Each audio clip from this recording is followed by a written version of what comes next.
YouTuber Ferdian Paleka ditangkap Polda Jawa Barat terkait promosi judi daring online.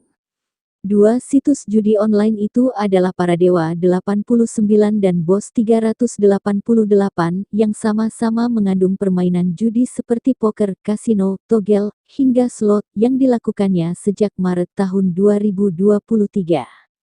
FP ditangkap di sebuah indekos yang terletak di Sukajadi, Kota Bandung, pada Mei tahun 2023, kata Kabid Humas Polda Jabar Kombes Pol Ibrahim Tompo di Mapolda Jabar, Rabu, 26/7, seperti dikutip dari Antara.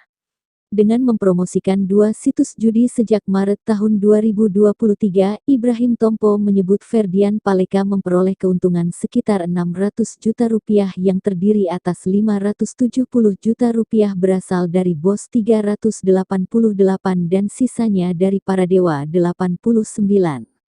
Mendapatkan keuntungan sebesar 30 juta dari Paradewa 89 dan dari satu lagi 570 juta, kata Ibrahim.